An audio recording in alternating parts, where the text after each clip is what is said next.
This is the truth of the matter. I took just 2 weeks off after my C-section. This, of course, was way before coaching, before I knew better. No one told me, oh, you could take 12 weeks off for a C-section. No one asked if I was okay. No one suggested I check in with my doctor about when I should return.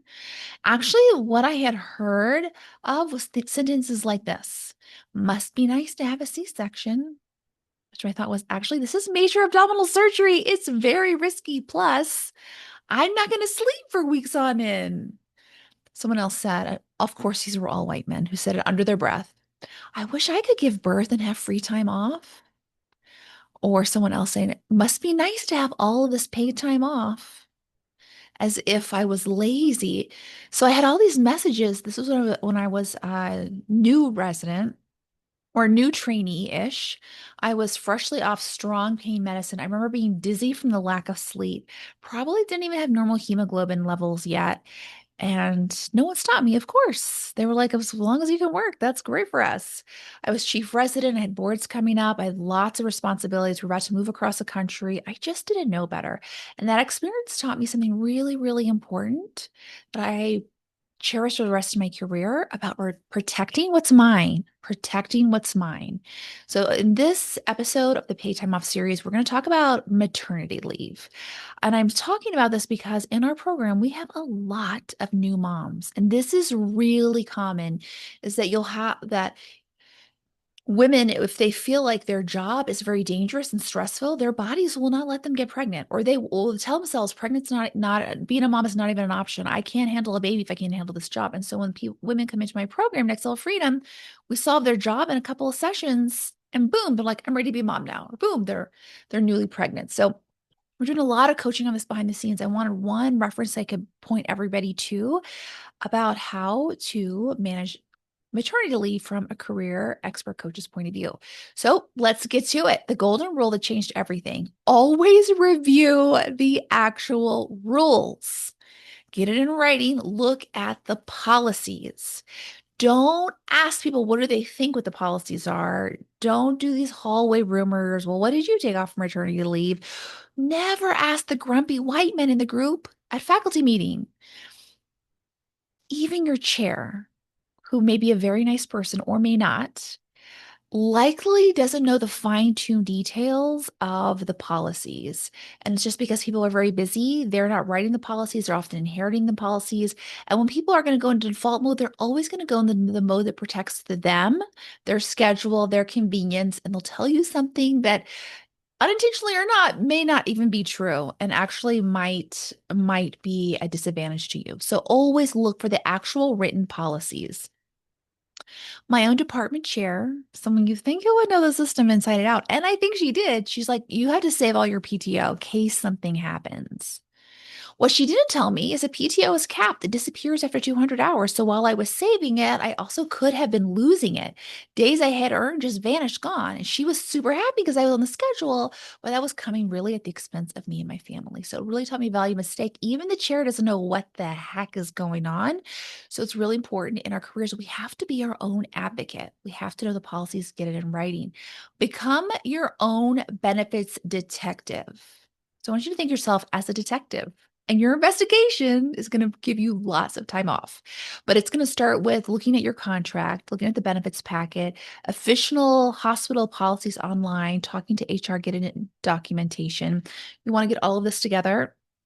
This is going to be accurate and it's going to be way better over someone's vague memory or what they're making up on the spot. Chairs, even chairs can be wrong.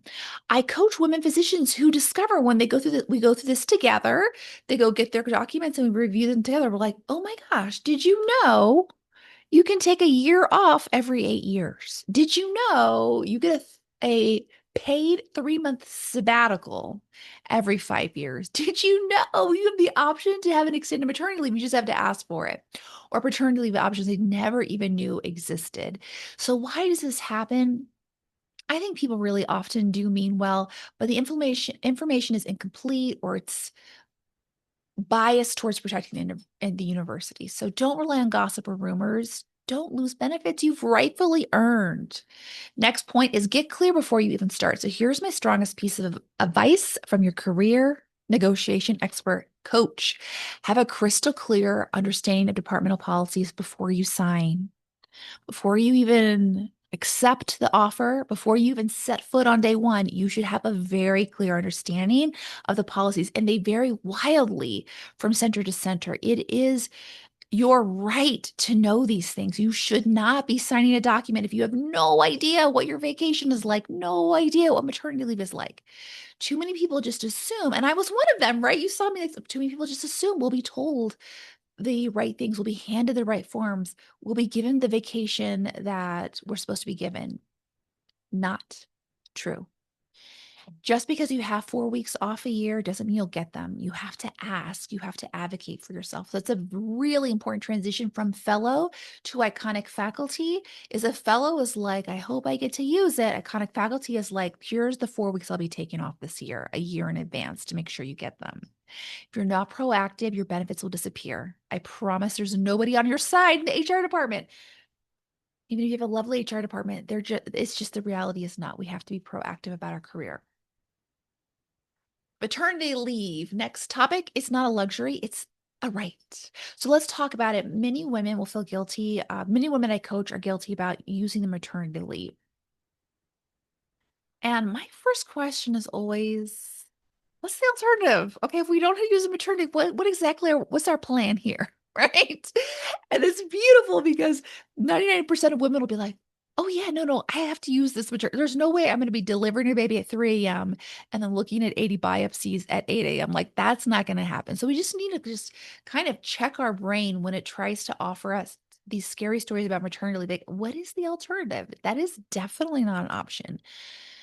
What I help my clients see is, okay, so tell me your thoughts when your boss goes to USCAP or the annual pathology meeting, or your boss takes off, or your colleague takes off 6 weeks for her planned hysterectomy, or your trainee is taking her maternity leave, or your PA is taking off for her colonoscopy. Like, what are your thoughts about that?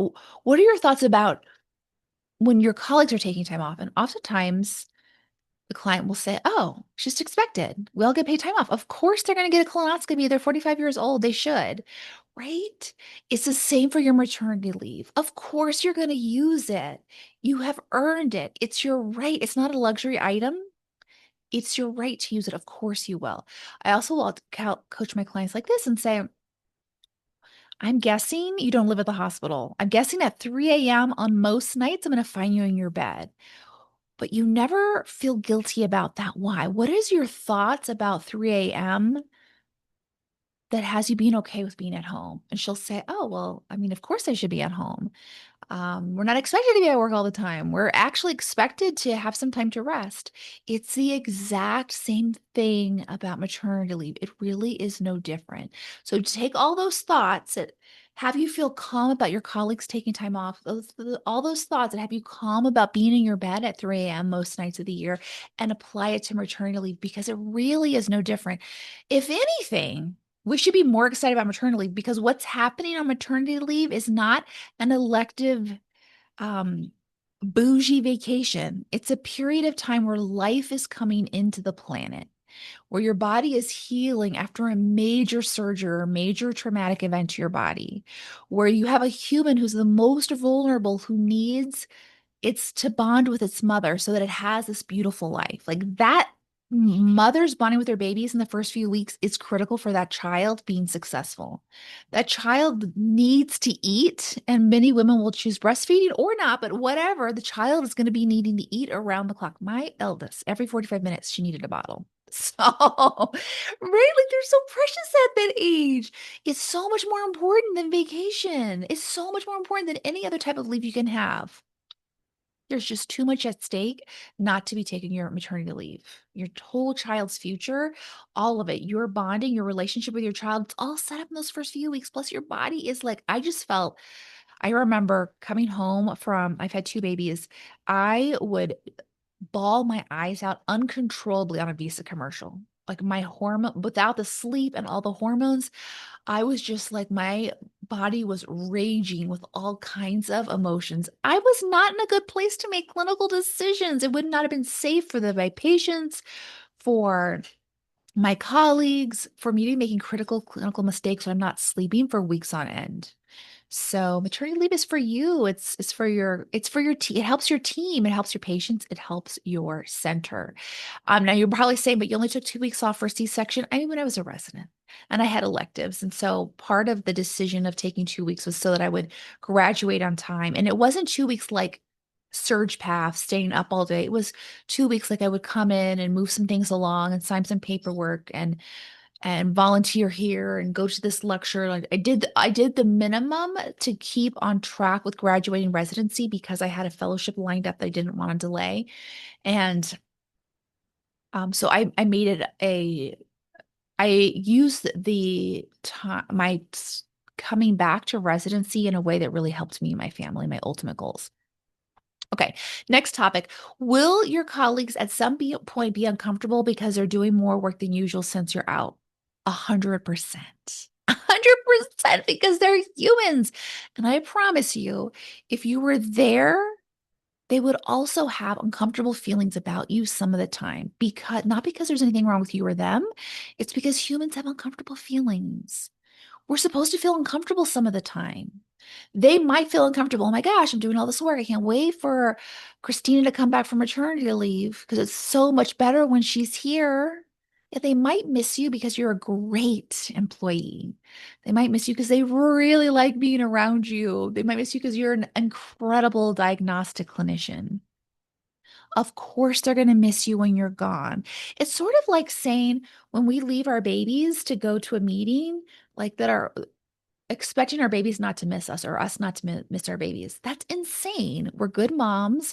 Our babies are good kids. Of course, we're going to miss each other. We love each other a lot. Nothing has gone wrong that your colleagues are uncomfortable when you're not there and they prefer you when you're there. That is actually normal if you're really, really, really good at your job. Of course it is. And you're respected. So I want you to think when they're uncomfortable, I want you to be thinking it's because I do a really good job.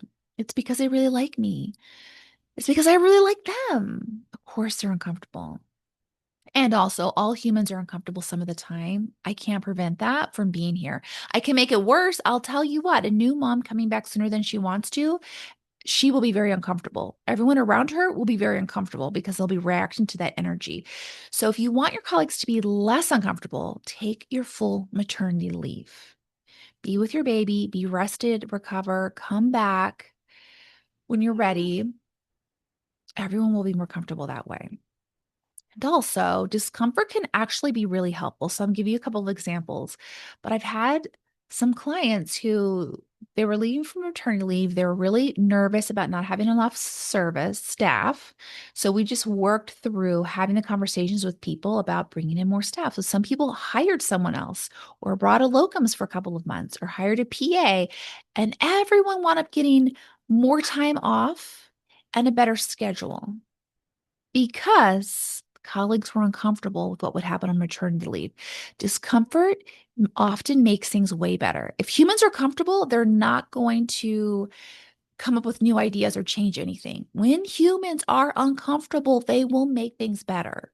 So let them be uncomfortable if they are because they're humans, because they miss you, because you're awesome. And also leave room for the possibility that their discomfort will lead to something amazing. I like to think this. Who am I to stifle someone else's growth? If discomfort makes things, I can make so many examples in my life where being uncomfortable made me make changes to make things better.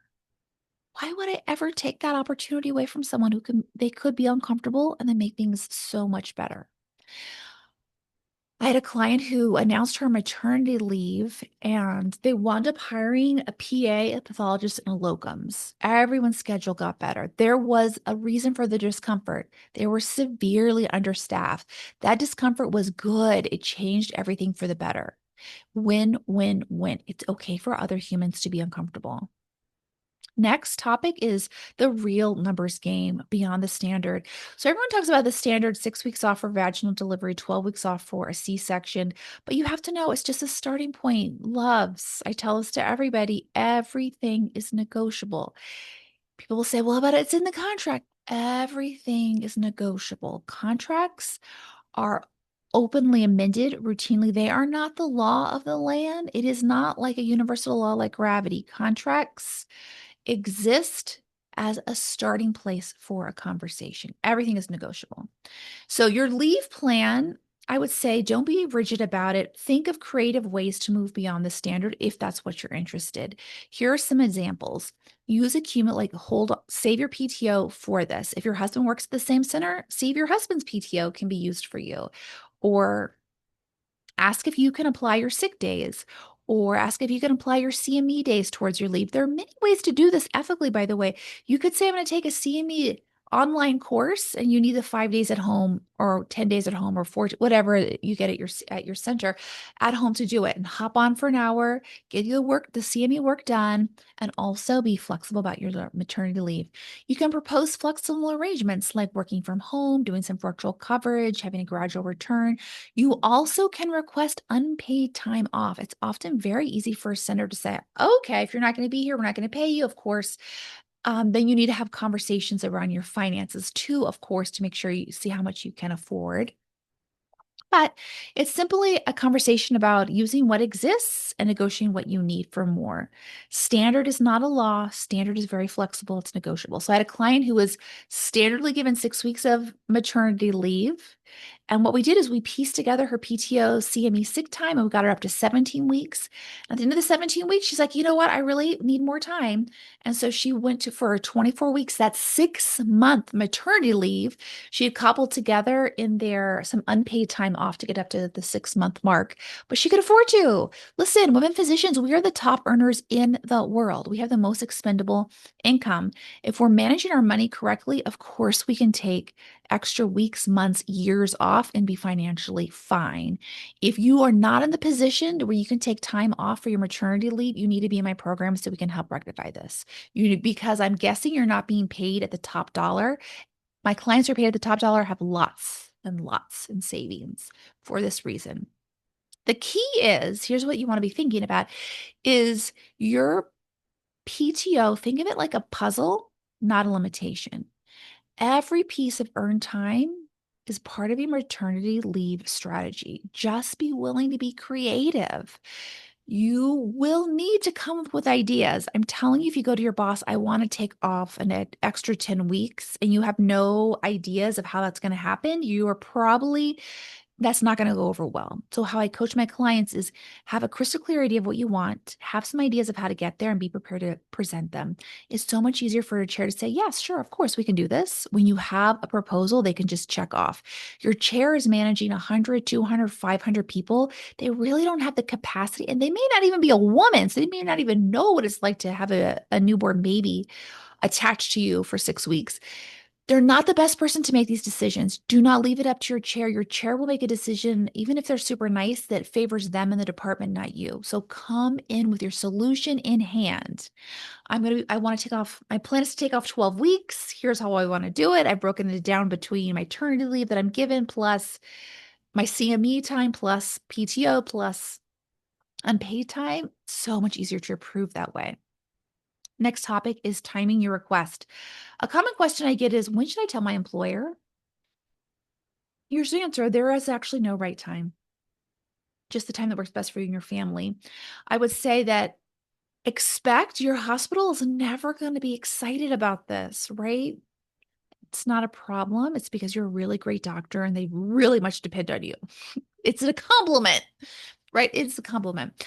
But there's never a time when I can think of where a department was like, oh my gosh, I really hope Christina has a baby and is off for a few months. Never gonna happen, never gonna happen. So knowing that, it's not because they're bad people or it's a bad organization, knowing that there's no perfect time, you just say it when it feels makes most sense for you. I recommend at least waiting after the first trimester, because then you know the risk of spontaneous abortion is much lower. And then after that, we really do a mental check-in. Some women will tell me I don't feel good to tell them until after the anatomy scan at week 18 to 20. And some say I want to tell them right away because I'm very anxious and I want to start getting the maternity leave on the schedule. It's entirely up to you. There is no better or worse time. It is okay to tell them after the schedule goes out. The person in charge of making the schedule, that's their job to update the schedule. It's really no big deal. It is just like someone saying, I need to be out for A surgery, right? It is a surgery. It is a surgery. So I would say choose whatever feels most like relief to you, knowing that you're going to be okay either way, and so are they. Stay focused on what you need and what your family needs, and then let humans be humans. Let them have their own comfortable feelings, like I coached you on this before. When you're ready to have a conversation, here's a framework. And what I do with my clients is I listen to their concerns, I listen to what they know about their boss, and we script out something just for their boss to make sure that it sounds very um, so that it honors the relationships. In my program, we believe relationships are precious and sacred. All our negotiations are based on having really good relationships. It's why my clients get incredible results. So something this is something I helped someone with recently. I wanted to let you know as soon as I could, out of respect for your schedule on the team, that I am pregnant. I'm due on December 30th. I'm looking at taking 6 weeks off, which would have my start time at blankety blank. I wanted to talk with you about next steps about my plan I had, and then we have the plan written down so they can just sign it, yes, and then you get it in writing. You can also follow the 5-part script that I teach about how to negotiations. I just did that for this example, by the way, but if you're new to me, I have a negotiations masterclass, and I teach how to have an irresistible ask, how to have your boss excited to say yes. And just very briefly, it's part one is start with what they want. Part two is how you're going to fulfill their need. Part three, what you need. Part four is a silence. Part five is get it in writing. We have a whole training on this when you join. Next step is planning your leave and return. So this is you're going to want to get your physician involved, your own OB, about when is your window of delivery? What do they recommend you start thinking about taking time off and when to return? These are going to be loose suggestions because babies come when babies want to come, right? Unless you have a planned C-section. Even I had both planned C-sections of both of them. I mean, if the baby wanted to come earlier, the baby was going to come earlier, right? So these are loose suggestions. You want to keep in mind that this is not set in stone, that you tell your colleagues this, and this likely will need to be updated. Many women cannot work to the 40th week. If you've never been pregnant before, I mean, I just felt like there was a house inside of, I could barely breathe by the 40th week. I had big babies. They were, Jackson was 10 pounds and he was not even 40 weeks. So I was barely breathing by the end, barely eating. There was no way I was going to be at a microscope. I could not even reach a microscope with that much weight on me. So it's completely normal not to go to 40 weeks, and you're entitled to that. And also, here's what no one prepares you for. At the end of your standard week, you may look down at your baby, even if it's 12 weeks, and be like, I'm not ready to go back. And it's not a failure, it's just information. So this is where I script with my clients too on how to extend their maternity leave. And it's really as simple as I always tell people, keep it simple, is picking up the phone, sending an email. I think the more you can do this in person, the better. So on Zoom video or on a phone call. And it is with that 5-part script to give you an adaptation that sounds like this. I help someone with this. I'm definitely returning after maternity leave. I'm committed to coming back 100%.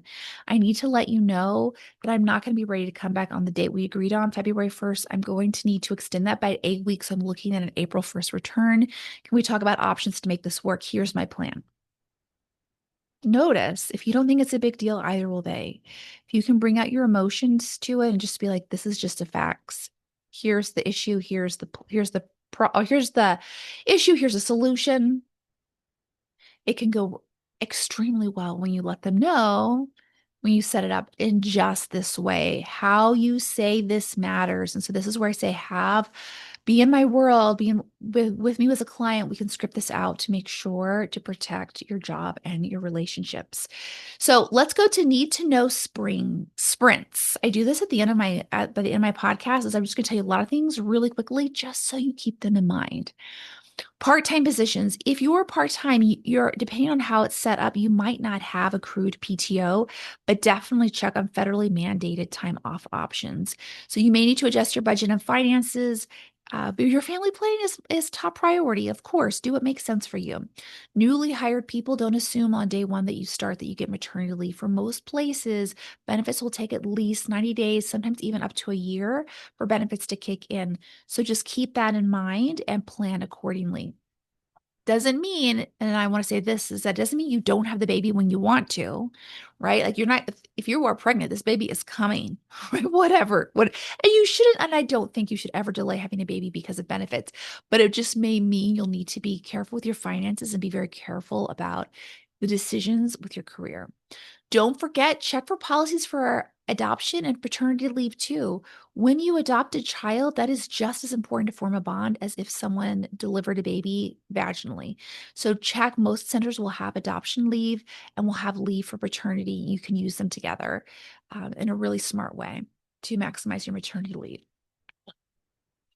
Trainees, you have rights too, so find out your options. I had one baby in medical school, one baby in residency, and it was perfect. I just stacked all my electives in a certain way, and the classes I had to take, I made sure there was a virtual option. So I was able to graduate on time as a med student by bundling my electives together using virtual options. And I had 6 months off with my baby and graduated on time.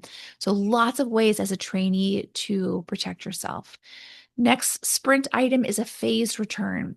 People forget. They just don't, especially if you've never had a baby, you don't realize that at the end of your maternity leave, you're going to be exhausted still. You're going to your body's not going to be back to normal. You had 6 weeks, 12 weeks is not. I remember before I was a baby, I hear people before they have babies, they're like, "Oh, I didn't just write a book on my maternity leave. I'll just get back in shape in a couple of weeks." And like, no, no, no, okay, you don't get it. That's not how it works. I mean, maybe it does for some people, but it did for me.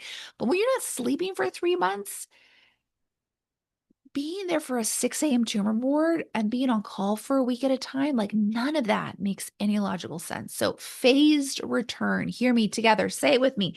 Phased return. You want to negotiate for a gradual ramp up. So, that might include like the first week back, you're just in office. You have some half days, some fewer clinic days, some telehealth days, ease back into the full workday. People forget. Tell them you're not available for call until blankety blank time. Because if you don't tell them, you're going to be on call the first week you come back because it's just easier for them to schedule that way. Make sure you take up time off. You're going to have a lot of doctor's appointments, and make sure you are letting your center know that you will also need additional time for doctor's appointments for yours and your babies. Breastfeeding support, confirm their designated pumping spaces, protected time. You want to inquire about that, especially if you're a trainee, you don't have an office yet. Schedule protection. So you just want to have some, you may want to consider some guardrails around nights, weekends, and call the first few months you're back. If you're at a higher risk pregnancy, many physicians and women, because our training is so extensive, we're having babies when we're considered geriatric age. Hello, excuse me, that's rude. To call us old. We're like in the prime of our lives.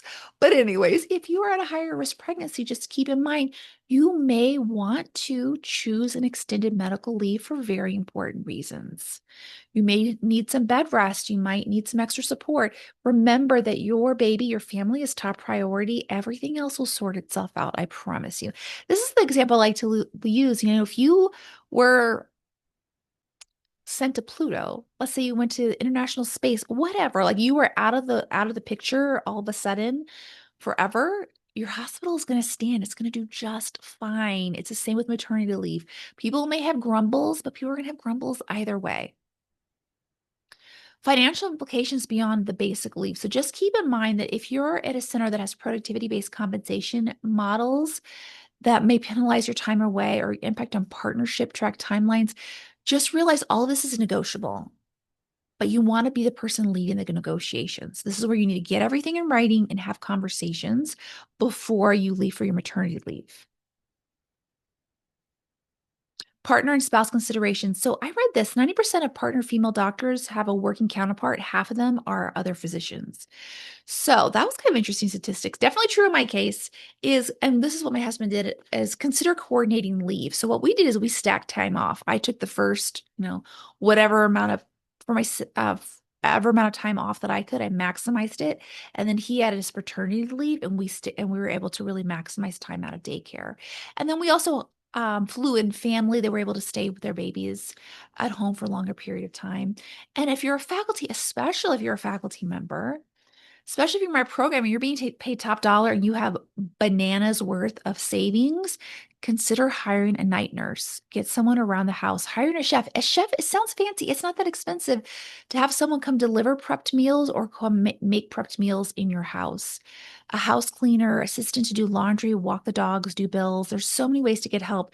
How we've set it up in our house since the very beginning, very beginning, is we kind of just do what we want. We watch TV, hang out with our kids, exercise, have fun. We're going to go to a concert tonight. We really don't do any chores. We hire all of that out because it's so worth our time to put our money where our priorities are. Keep in mind, short parental leaves are linked to higher burnout and postpartum depression. So make sure you're using your maternity, paternity leave. Look for signs of postpartum depression and anxiety. Make sure you're talking with your doctor. Have a very low threshold to be screened for postpartum depression or anxiety. Have a good relationship with your coach and your therapist even before the baby comes. It's really important to have a coach on board. So here's your action plan, 5-part action plan. Part one, find out your find out your maternity leave benefits in writing for you and your spouse ASAP. I would also say just do all of your leave, have all of it at once. Your PTO, your sick time, what is it that you have? How can you use it? That's step one. Step two, calculate the maximum total time off you could have available. And this will include the standard maternity leave, plus what if you put together all your PTO and sick days, CME, and unpaid time off? What would that look like? Give yourself the maximum option. Step three is plan your ideal timeline. Let's assume the answer is yes. Let's assume all options are workable. What would work best for you? And then just know that that's a starting place. At the end of your maternity leave, you may decide that wasn't enough. I need 12 more weeks. Like you are allowed, entitled, it is your right to ask for the time you need. I would just make sure you have a solution in hand when you ask for more time off. Number four, check your budget. Make sure you know what's available for your unpaid time off. And this is why in my program, we work on getting our clients top dollar so you have lots of options. If you do not have a lot of savings, you need to be in my program so we can help you get a 6-figure raise. Step five is remember every benefit you don't use is money coming from your bank account. We are ultimately responsible for using our benefits, and this is a good thing because we can count on ourselves to do it. If you're having trouble using what you're entitled to, get in my program so we can help correct that. In summary, here's the big picture. You're not breaking anything. Maternity leave is a right that belongs to you. You've already earned it. There's no having to prove yourself to get it. It's yours. The moment you sign on this job, it is your right. It's an expectation that's built into the system. Your hospital expects people to have babies. It's built into the system. It's routine, it's normal, it's necessary, it's your right. It's not a luxury. It's definitely not anything you need to ask for permission for or feel guilty about. You deserve to recover fully. You deserve to bond with your baby. You deserve to return back to work when you're ready, physically, emotionally, and mentally. It will help everyone, your patients, your colleagues, your center, when you have the time off you need to rest and come back refreshed, excited to be around humans, and ready to go. Every policy that you don't understand is a risk of losing benefits that belong to you, or is an opportunity to claim something that you've already earned. Every rumor you accept as truth instead of finding out what it is in writing is an opportunity to sacrifice yourself unnecessarily, or if you use it to find out what the policy is, advocate for yourself and your family. Every benefit you use is either wasted or invested. Invested in your healing, your well-being, your family's future, your center, your patients. They will all thank you for it, I promise. Your time matters, your recovery matters, your family matters, you matter.